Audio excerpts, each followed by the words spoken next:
দর্শক সরাসরি সংযুক্ত করলাম আজকের পত্রিকা ফেসবুক পেজে। এই মুহূর্তে আমরা রয়েছি এভার কেয়ার হাসপাতালের ঠিক বাহিরে। দর্শক, আগামীকাল বৃহস্পতিবার এভার কেয়ার হাসপাতালের পাশেই কিন্তু সেনাবাহিনী ও বিমান বাহিনীর হেলিকপ্টার অবতরণ ও উড্ডয়ন করবেন বলে জানিয়েছেন প্রধান উপদেষ্টা প্রেস উইংস।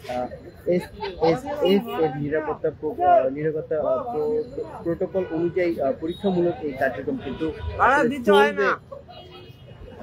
চলবে। এই ঘটনায় বিভ্রান্ত না হতে বা অপপ্রচার না চালাতে কিন্তু অনুরোধ জানানো হয়েছে। দর্শক, আপনাদেরকে দেখানোর চেষ্টা করছি আজকের পত্রিকা ফেসবুক পেজে। আপনারা যারা দেখছেন সকলকে শেয়ার করে দেওয়ার জন্য অনুরোধ জানাচ্ছি। আসলে এই খবরটি কিন্তু আজকে বুধবার প্রধান উপদেষ্টা ডক্টর মোহাম্মদ ইউনূসের প্রেস উইংস থেকে বার্তাটি আসলে এসেছেন এবং তারপর কিন্তু আসলে এই এলাকা জুড়ে কিন্তু আসলে মোটামুটি আসলে আপনারা দেখতে পাচ্ছেন যে মোটামুটি আসলে ব্যাপক আকারে কিন্তু আইন শৃঙ্খলা বাহিনীর যেই নিরাপত্তা ব্যবস্থা সেটি কিন্তু আসলে খুব স্ট্রংলি আসলে রাখা হয়েছে। দর্শক, আপনি দেখতে পাচ্ছেন আজকে পেজে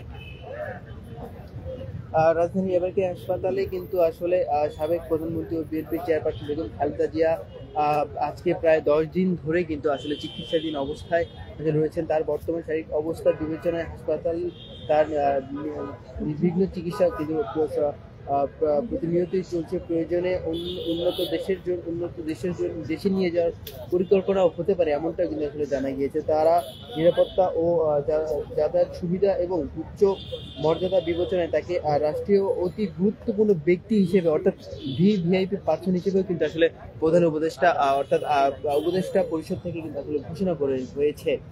Khaleda Zia special security force অর্থাৎ এসএসএফ নিরাপত্তা দেওয়া শুরু করেছে ইতিমধ্যে। গতকাল মঙ্গলবার বেলা 2:20 দিকে কিন্তু এসএসএফ সদস্যরা খালেদা জিয়ার নিরাপত্তা দেওয়ার শুরু করেছে। এখন পর্যন্ত কিন্তু আসলে সেই নিরাপত্তা বাহিনীর আসলে কঠোরভাবে সেই ব্যবস্থা কিন্তু চলছে। এসএসএফ এর নিরাপত্তা প্রোটোকল অনুযায়ী আগামীকাল বৃহস্পতিবার বিকাল 4টা, দুপুর 12টা থেকে বিকাল 4টা পর্যন্ত এভার কেয়ার হাসপাতাল নিকটস্থ দুটি উন্মুক্ত মাঠে কিন্তু বাংলাদেশ সেনাবাহিনী ও বিমান বাহিনীর হেলিকপ্টার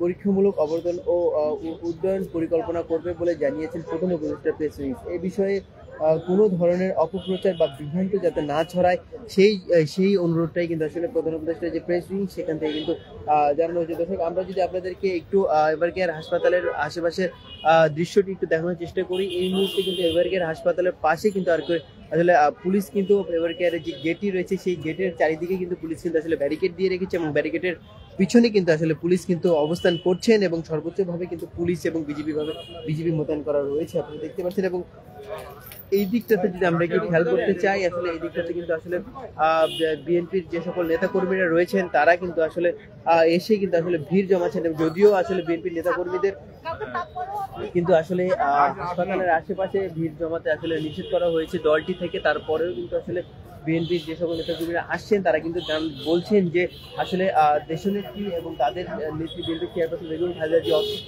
থাকায় আসলে তাদের আর ঘরে কোনোভাবে আসলে মন টিকছে না, এমনটাই আসলে তারা কিন্তু জানিয়েছেন। দর্শক, আপনারা দেখতে পাচ্ছেন আজকে পত্রিকার ফেসবুক পেজে এবং বেশ কয়েকজন নেতাকর্মী কিন্তু আসলে কান্না করতে কিন্তু তারা বলেছেন যে কোনোভাবেই আসলে তারা ঘরে আসলে থাকতে পারছে না। তাদের দেশনেত্রী বেগম খালেদা জিয়াকে আসলে দেখার জন্য বা তার সুস্থতা কামনায় কিন্তু তারা ছুটে এসেছেন দেশের নানান প্রান্ত থেকে। কিন্তু দর্শক, আপনারা দেখতে পাচ্ছেন আজকের পত্রিকার ফেসবুক পেজে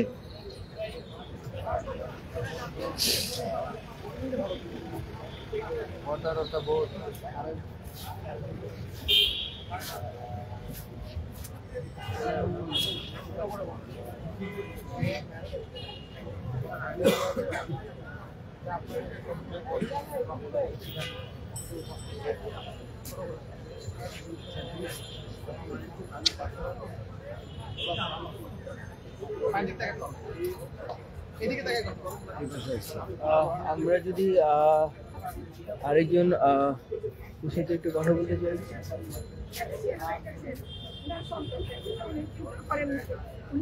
মানুষের কথা চিন্তা করে এত অত্যাচার সহ্য করেছেন। উনি যখন পিজি হসপিটালে ভর্তি ছিলেন জেলখানা থেকে, তখন আমার আব্বা ভর্তি ছিল 3 তলায়, আমি 6 তলায় যেয়ে বসে থাকতাম দেখার জন্য। তখন ওইখানে ম্যাডামের খুব কড়া পাহারা ছিল। তখন ওই যে ঝাড়ুদার মহিলা ছিল যারা আয়া, তারা ওই বিভিন্ন যাদের অন্যান্য রুমগুলো আছে রোগীদের, ওই রুমগুলোতে তারা আসতো। তো ওই ঝাড়ুদার মহিলাকে জিজ্ঞেস করলাম, ম্যাডাম কেমন আছে? ম্যাডাম হাতে নাড়তে পারে না, ম্যাডাম বসতে পারে না, ম্যাডামকে বসাই দিতে হয়। তখন থেকে ম্যাডামের জন্য কত কান্না করেছি। হে আল্লাহ, তুমি যেহেতু এত অত্যাচারের পর ম্যাডামকে আজকে পর্যন্ত জীবিত রেখেছো, আগামী আর কয়েকদিনের জন্য হলো ম্যাডামকে আমাদের মাঝে দিয়ে যাও। আমাদের কয়েকদিনের জন্য ম্যাডামকে দিয়ে যাও।